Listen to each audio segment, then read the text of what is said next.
Chers concitoyens, la santé, c'est certainement la chose la plus importante.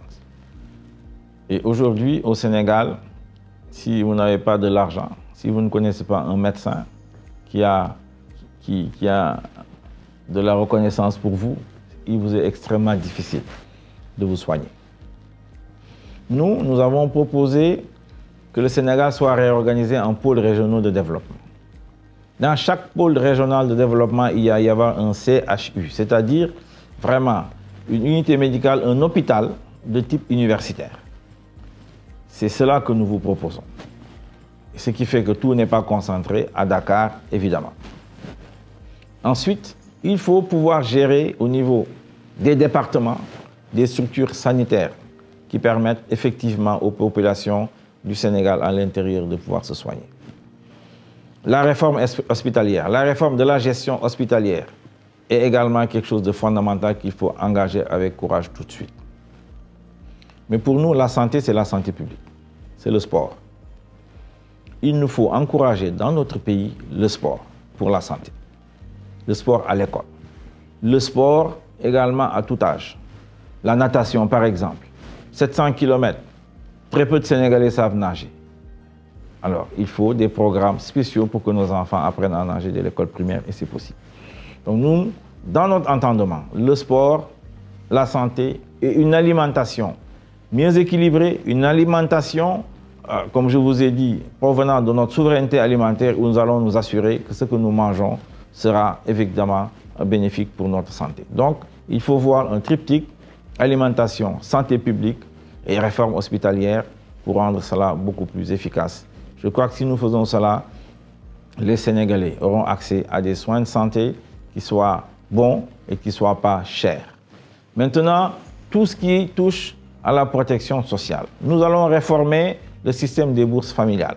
Nous allons mettre en place un système de registre national où il y aura une inscription et à partir de ce moment-là, les allocations que nous allons faire vont être déterminées par le score que le Sénégalais va avoir dans ce registre.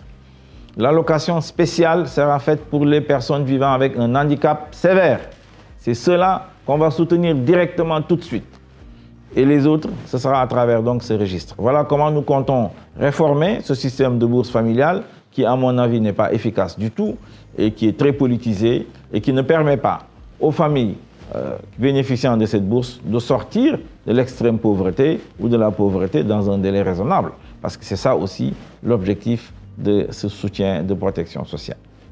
Naturellement, pour les retraités, il y a des choses à faire de manière particulière, notamment liées à la santé des personnes âgées. Tout cela sera détaillé dans l'agenda de redressement national et c'est dans le pilier numéro 1 de l'agenda de redressement national qui s'occupera de la santé, qui s'occupera de l'éducation et qui s'occupera du sport. Chers concitoyens, le Sénégal est à la croisée des chemins. Tout le monde a peur. Nous avons besoin aujourd'hui d'une personnalité responsable pour être président de la République. Moi, Mamadou Lamine Diallo, je suis l'homme aux 5C. Je suis constant, crédible, compétent, cohérent et vous pouvez me faire confiance. Je vous promets, avec notre agenda de redressement national, de faire du Sénégal en 2045.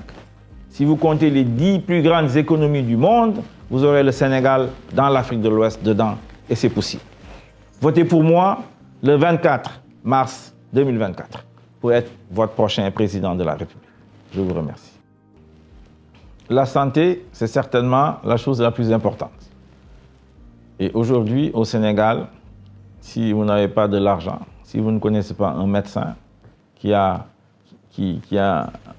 de la reconnaissance pour vous, il vous est extrêmement difficile de vous soigner. Nous avons proposé que le Sénégal soit réorganisé en pôles régionaux de développement. Dans chaque pôle régional de développement, il y avoir un CHU, c'est-à-dire vraiment une unité médicale, un hôpital de type universitaire. C'est cela que nous vous proposons. Ce qui fait que tout n'est pas concentré à Dakar, évidemment. Ensuite, il faut pouvoir gérer au niveau des départements des structures sanitaires qui permettent effectivement aux populations du Sénégal à l'intérieur de pouvoir se soigner. La réforme hospitalière, la réforme de la gestion hospitalière est également quelque chose de fondamental qu'il faut engager avec courage tout de suite. Mais pour nous, la santé, c'est la santé publique, c'est le sport.